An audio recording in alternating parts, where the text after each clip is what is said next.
अस्सलाम वालेकुम, क्या हाल है? तो ये बहुत ही इंपॉर्टेंट टॉपिक है कि आपके पास कौन सा सिस्टम होना चाहिए और आप किस चीज़ पे बेस्ट काम कर सकते हैं और कौन सिस्टम को बेस्ट यूटिलाइज कर सकते हैं कि आपके पास परफॉर्मेंस इश्यूज भी ना आए और आप lowest P C P U को यूज़ करें और हर सिस्टम को अपनी परफॉर्मेंस और एडवांटेज के लिए यूज़ करें। तो इसलिए ये टॉपिक बहुत ज़्यादा इंपॉर्टेंट है। अगर स्टार्ट में आपको ये चीज़ पता हो तो बहुत ज़्यादा ही आप इस चीज़ पे फोकस करें, कौन सी फील्ड कौन सी साइड पे आपने जाना है, like 2D 3D motion graphics या विजुअल इफेक्ट, किस साइड पे आप मूव कर सकते हैं जब आपके पास जो आपका सिस्टम हो। तो सिस्टम बहुत ज़्यादा ही मैटर करता है आफ्टर इफेक्ट्स में। तो बेसिक जो सिस्टम है आई थिंक रिक्वायरमेंट है 8 GB और I think Intel core i3 जो मिनिमम है, ठीक है। तो 1 GHz से ऊपर का प्रोसेसर हो, तो इससे सब चीज़ें हम डिस्कस करते हैं।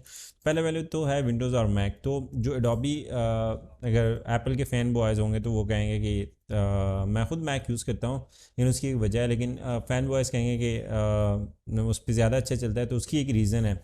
वो रीज़न ये है कि जब एडोबी के जो सॉफ्टवेयर कोड होते हैं वो स्पेसिफिकली होते ही मैक के लिए हैं, ठीक है। तो जो विंडोज़ पे रन होते हैं वो लाइक एज बीच में एक मीडियम यूज़ होता है, वो कोड कन्वर्ट होता है। लाइक बेसिकली जो फर्स्ट टाइम एडोबी का कोई भी एप्लीकेशन डेवलप होता है वो मैक के लिए डेवलप होता है और उसके बाद विंडोज़ के लिए आता है, तो इसलिए उसकी परफॉर्मेंस मैक पे ज़्यादा अच्छी होती है। हम डिटेल में नहीं जाते टेक्निकल चीज़ों में, तो इसलिए मैक ज़्यादा अच्छा है। लेकिन विंडोज़ में आपको एडवांटेज ये हो जाता है, कस्टमाइजेशन आ जाती है, आप रैम बढ़ा सकते हैं, आप और क्लॉकिंग कर सकते हैं, डिफरेंट चीज़ें। अगर आप प्रो हैं, ठीक है, तो वो साथ साथ बंदा सीखता जाता है, तो वो भी एक बहुत ही अच्छा फीचर है, ठीक है। अब इसके बाद हमारे पास ऑप्शन आ जाता है कि हम लैपटॉप लें या पीसी पे काम करें। तो अगर आपके पास लाइट का इशू नहीं है और बजट कम है तो मैं तो आपको प्रेफर करूँगा कि आप पीसी लें। और अगर आपके पास लाइट का इशू है और या आपने एक जगह या दूसरी जगह कैरी करना होता है या मूव करना होता है, तो उसके लिए बेस्ट है कि आप लैपटॉप ले लें, ठीक है। लेकिन उसमें परफॉर्मेंस का और बैटरी इश्यूज़ ये भी है। तो पीसी पे तो इस तरह कोई इशू नहीं होते और उस टाइम आप रैम वगैरह बढ़ा सकते हैं। लेकिन जो अगर आप लैपटॉप ले रहे हैं तो लैपटॉप पे जो आप की परफॉर्मेंस होती है लैपटॉप की, वो चार्जर के साथ ज़्यादा होती है और चार्जर के बगैर कम होती है। लाइक आलमोस्ट 70% पे उसकी परफॉर्मेंस आ जाती है।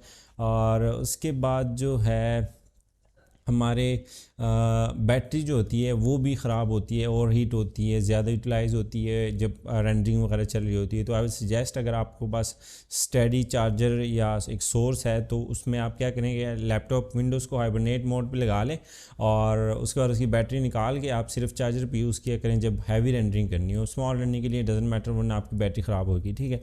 उसके बाद लैपटॉप में मैं जैसे बताया आप प्लग इन करके यूज़ करेंगे तो आपकी परफॉर्मेंस ज़्यादा अच्छी होगी और उसके बगैर कम होगी। तो पीसी इज़ बेस्ट ऑप्शन। लेकिन अगर आपको मूवमेंट करनी हो, ये करनी हो, तो वो, और अगर आपका बजट कम है तो आप पीसी पे शिफ्ट हो और साथ में छोटा सा 5-10 हज़ार का यूपीएस आता है एक छोटी सी बैटरी के साथ, जो कि आपको 5-10 मिनट का बैकअप देता है। तो ए पीसी का होता है, आई थिंक वो स्टेबल होता है। अच्छा, अब हम आते हैं प्रोसेसर पे, ठीक है। अब जो इंटेल के फॉर एग्जांपल मैकबुक के लेटेस्ट M1 है, ठीक है, वो तो लाइक टोटली डिफरेंट डिज़ाइन है उसके सारा कुछ। लेकिन बहुत ही कम लोग होंगे आपको में जिसके पास होगा, तो इसलिए हम ओवरऑल डिस्कस करते हैं। एडोबी के जो अभी तक सॉफ्टवेयर डेवलप हो रहे थे वो सिंगल कोर परफॉर्मेंस पे फोकस कर रहे थे। उसमें क्या है मेन चीज़, सिंगल कोर परफॉर्मेंस का मतलब क्या है। तो आपके पास ये फॉर एग्जांपल ये आपके पास कोर्स नज़र आ रहे हैं, AMD का ये प्रोसेसर है, ठीक है, AMD Ryzen 7 2700X। मेरे पास पहले 1700X था, लेकिन ये 2700X है, ठीक है। लेकिन इसमें मैटर ये नहीं करता कि कितने ज़्यादा कोर्स हैं आपके पास, इसमें मैटर करता है, ठीक है, लाइक एटलीस्ट आपके पास 4 क्वाड कोर होना चाहिए, वो ज़्यादा ज़रूरी है। लेकिन उसके बाद आपके पास ये जो बेस स्पीड आ रही है ना, ये बहुत ज़्यादा इंपॉर्टेंट है। बेस स्पीड आपकी 4 GHz is really good speed, ठीक है। लैपटॉप वगैरह में आती है 2.5 3.5 तक आ जाती है, लेकिन उसके बगैर परफॉर्मेंस कैपिंग वगैरह आ जाती है, तो CPU में ये आ जाती है, ठीक है। इसके बाद CPU पे PC पे आपके पास एक अच्छा वो ये है कि आप और क्लॉक कर सकते हैं। अगर आपके पास 3.5 का या 3 का है तो आप उसको 3.5 तक लेके जा सकते हैं, तो वो चीज़ ज़्यादा अच्छी रह जाती है। सिंगल कोर की जो बेस स्पीड और मैक्सिमम स्पीड आपने परफॉर्म सर्च करना होता है उस CPU का मॉडल, और वहाँ पे आपको पास आ जाता है कि बेस स्पीड क्या है इसकी और क्लॉक या मैक्सिमम स्पीड क्या है। जब ओवर क्लॉक करेंगे तो वो आप उसकी सेटिंग देख के कम से कम 2.5 या 2 GHz भी चल जाएगा। ये नहीं है कि आपके पास स्लो प्रोसेसर का पावर है तो आपने काम नहीं करना। उस पे आप low end motion graphics, simple apps के लिए लॉटीज वगैरह इस तरह की चीज़ें भी बना सकते हैं, जो कि आगे हम डिस्कस करेंगे, ठीक है। तो ये आपके पास बहुत ज़्यादा इंपॉर्टेंट है कि आपका सिंगल कोर प्रोसेसिंग आपकी ज़्यादा हो, और मल्टी कोर प्रोसेसिंग आपके पास इतनी रिक्वायर्ड नहीं होती, क्योंकि अगर आपके पास 4 कोर्स हैं तो 4 कोर्स इज़ इनफ। उसके बाद क्या होता है कि आफ्टर इफेक्ट्स लाइक अब 16 कोर्स हैं तो हर एक से 20% यूज़ करेगा, हर एक 100 पे जाएगा नहीं, फ़ायदा ही नहीं होगा। तो मेरे पास 16 कोर का था इससे पहले, तो उसमें मैं यूज़ ही नहीं कर पा रहा था सही से।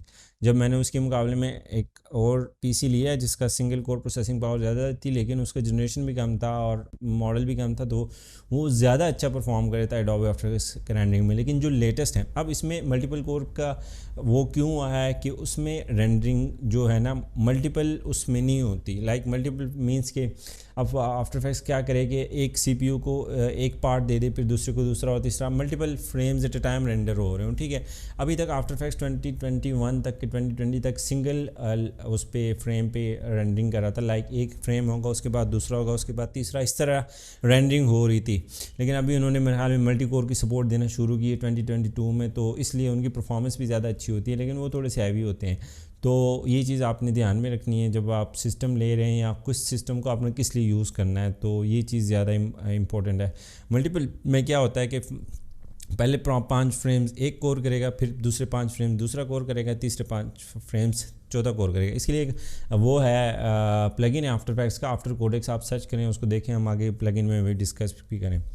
तो ये आपके सीपीयू के बेसिक्स हो गए हैं। आगे जो इंटेल के M1 है उसके लिए अगर नेटिव है, जिस तरह फॉर एग्जांपल ये मेरे पास आफ्टर इफेक्ट्स 2022 बीटा है, जो कि मेरे पास M1 अभी लैपटॉप में है, तो उसके लिए ये बेस्ट है। क्योंकि अगर सेम मेरे पास जो पुराना वर्जन है, क्योंकि M1 के प्रोसेसर के लिए तो वो बना नहीं, जिस तरह विंडोज़ के प्रोसेसर के लिए वो नहीं कोड हुआ होता, इस तरह वो नहीं बना, तो वो उस पर परफॉर्मेंस कम दे रहा था। फिर भी कंपैरेटिवली बहुत अच्छी परफॉर्मेंस थी M1 की। लेकिन जब इन्होंने M1 के लिए स्पेशली डेवलप किया है तो वो ज़्यादा अब इंटेल बहुत ज़्यादा प्रेफर्ड होता है, क्योंकि जो अगेन जो कोड हुआ होता है वो मैक के लिए होता है, और मैक में पहले इंटेल आ रहे थे, जो कि आप वर्जन यूज़ करेंगे तो इंटेल ज़्यादा प्रेफर्ड है उसके लिए। आफ्टर इफेक्ट्स एडोबी की जितने भी प्रोडक्ट्स हैं, फोटोशॉप है, इलस्ट्रेटर वगैरह जो भी है, सब के लिए, ठीक है। उसके बाद आपके पास आता है रैम और एसएसडी। रैम आपके पास कितनी होनी चाहिए और एसएसडी कितनी चाहिए। रैम आपके पास एटलीस्ट 8 to 12 GB होनी चाहिए। अगर 8 है आपके पास तो 4 GB की और लगाने, 2000 की स्टिक मिलती है सिंपल सी DDR3 की, तो बहुत ज़्यादा वो पड़ जाएगा।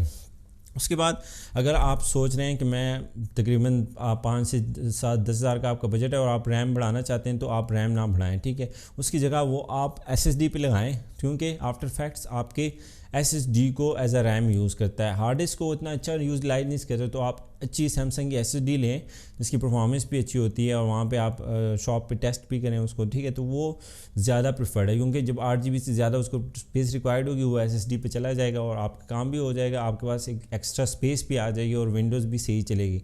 तो सेम फॉर द मैक में तो आती ही SSD है, इसलिए उनकी परफॉर्मेंस भी अच्छी होती है, और मेमोरी का तो उनका अलग ही हिसाब है। तो उसके लिए मैं इसमें लाइक उनका बेसिक सिस्टम के साथ डायरेक्ट कनेक्ट होता है। जो 4 GB मैक पे परफॉर्म दे रहा है, वो 8 GB विंडोज़ पे परफॉर्मेंस नहीं देता, तो वो टेक्निकल स्टफ है।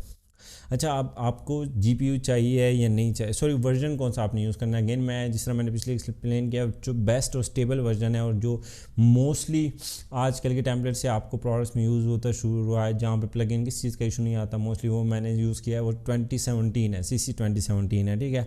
उसके बाद में जो अब फीचर्स नए में लेटेस्ट आते रहते हैं, आपको यूट्यूब वीडियोज़ भी नज़र आएंगी, चीज़ें नज़र आएंगी, लेकिन आपने उस चीज़ पे नहीं जाना। इसलिए नहीं जाना कि आपको वो फीचर्स रिक्वायर्ड ही नहीं है। वो प्रो लेवल पे, उस लेवल पे जाके जो 2017 में फीचर्स है ना, वो 2022 फीचर्स हैं, मैं सेम वही फीचर्स यूज़ कर रहा हूँ। अगर परफॉर्मेंस ना होती मैं 2017 यूज़ करता, ठीक है। तो ये इतना कोई डिफरेंस नहीं है कि आप 2022 पे जा रहे हैं और सिस्टम पे हैवी हो रहा है वो, ठीक है। उसमें लेटेस्ट रेंडर इंजन्स और चीज़ें डाली होती हैं एम एक्स्ट्रा, तो वो आपको रिक्वायर्ड ही नहीं है, तो आप उस पर जाए नहीं। 2017 इज़ द बेस्ट, तो आप वो यूज़ करें, क्रैशेस भी कम आएंगे, आपके टाइम भी बचेगा। और जो लेटेस्ट वर्जन है वो GPU को ज़्यादा यूटिलाइज़ करते हैं एज़ कम्पेयर टू 2020 से पिछले वाले, ठीक है। तो और इस तरह प्रीमियर प्रो जो 2021 है वो भी GPU को यूटिलाइज़ करता है, तो आपने इस चीज़ को भी देखना है। अब GPU पे आते हैं। GPU हमारे पास कौन सी होनी है, आपके पास सेटिंग होती है कंपोजिशन सेटिंग में कि आपने CPU रेंडरिंग करनी है, रे ट्रेसिंग होती है, और या GPU पे करनी है। तो GPU आफ्टर इफेक्ट्स 2021 तक तब यूज़ करता था जब 3D रेंडरिंग होती थी। आप 3D मॉडल इंसर्ट कर रहे हैं, 3D कोई भी 3D का काम कर रहे हैं जहाँ पे 3 डायमेंशन पे हो रही है, वैसे ही आपने लेयर बना ली इसको। जैसे फॉर एग्जांपल यहाँ पे 3D का ऑप्शन आ रहा होगा, यहाँ पे हमारे पास ये 3D का आइकन है, तो ये इसको मैंने 3D कर ली, तब जाके ये GPU यूज़ करता है। वैसे मेरे पास 1070 था, मैं 1 to 5% भी नहीं यूटिलाइज़ कर पाता था रेंडरिंग में, अनटिल जब मैं 3D कोई चीज़ रेंडर कर, जब 3D रेंडरिंग होती थी उसमें वो 100% पे चला जाता, वैसे वो यूटिलाइज़ नहीं होता था। तो अगर आपके GPU पे आपने नहीं जाना कि अगर आपके पास बजट नहीं है, तो उससे अच्छा ये है कि आप सिंपल अच्छा CPU लें और उस पर आपका काम चल जाएगा जो बेसिक विंडोज़ में होता है। अगर है तो सही है, अच्छी बात है, लेकिन अगर नहीं है तो इतना कोई इशू नहीं हो। लेकिन 2021 के बाद अब GPU और CPU दोनों को यूटिलाइज़ करने लगा है आफ्टर इफेक्ट्स, तो इट्स अ गुड वो। तो 2017 में बेसिक में आपके लिए सिर्फ GPU CPU ही ठीक है, उस पर आप GPU पे फोकस ही नहीं करें। मैंने 1.5 साल के बाद GPU वापस भेज दिया था।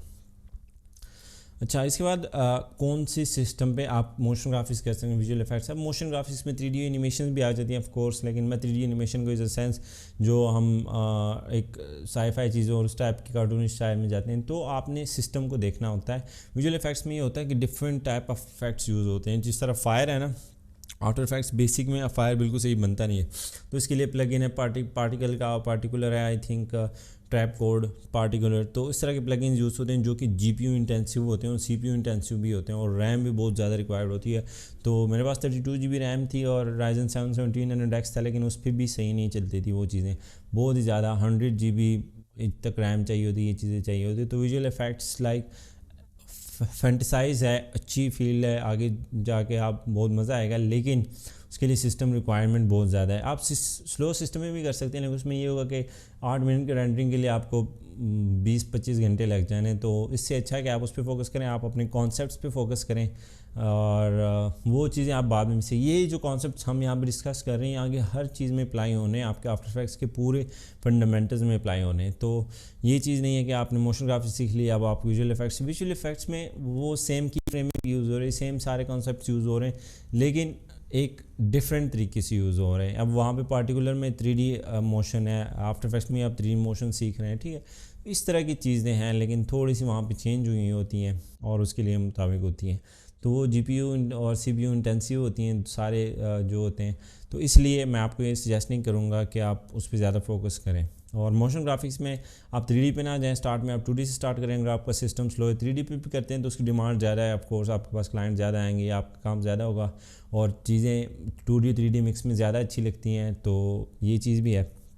इस तरह आपने अपने सिस्टम और अपने जो आपके पास रिसोर्स है उसको पहले यूटिलाइज़ करना है अच्छे तरीके से, उसको यूटिलाइज़ करने के बाद ही आप जाके नेक्स्ट लेवल पे जाएंगे। मैं तो ये सजेस्ट करूँगा जो आपने सीखा है इसको यूटिलाइज़ करके कुछ अर्न करें और उसको सिस्टम पे लगाएं, तब आपको काम करने का मज़ा भी आएगा। तो ये था हमारा CPU GPU और ओवरऑल जो हमारे पास कौन सा सिस्टम हमें यूज़ करना चाहिए और कौन सा बेस्ट होता है कि इस पर काम ईजी हो सकता है। और जो और चीज़ें मैक पे ट्यूटोरियल रिकॉर्डिंग और ये चीज़ें थोड़े फीचर्स ज़्यादा हैं तो वो इजी हो जाता है हमें, इसलिए मैक ज़्यादा प्रेफर्ड होती है डिज़ाइनर्स, और वो आलमोस्ट लाइक क्रिएटिव लोगों के लिए थोड़ी सी डिज़ाइन भी होती हैं, इतने ज़्यादा फीचर्स दिए हैं। फॉर एग्जांपल मैं यहाँ पे 3 टैप करता हूँ तो ये यहाँ पे ये जूम हो जाता है, ठीक है, और ये अब आफ्टर इफेक्ट्स सॉरी मैं खुद ही रिकॉर्डिंग कर रहा है, क्या कहते हैं अपनी इंटरनल रिकॉर्डर है इनका, ठीक है। तो इस तरह की डिफरेंट फीचर्स हैं जो कि क्रिएटिव्स को बहुत ज़्यादा वो क्या कहते हैं वैल्यू देते हैं और इजी करते हैं काम को।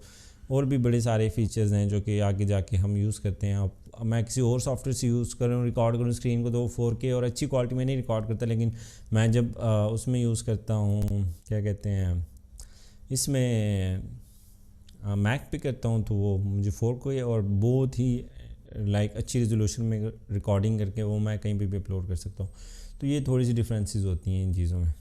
So this was it for what machine do you need for after effects. Hope so कि आपके सारे कंसेप्ट्स इसके बारे में क्लियर हो जाएंगे। अगर आप फिर क्वेश्चन हैं तो आप फेसबुक ग्रुप में पोस्ट कर सकते हैं, कमेंट कर सकते हैं, और आगे जाके हम इस इन चीज़ों को डिस्कस करेंगे और आप मुझे इनबॉक्स भी कर सकते हैं।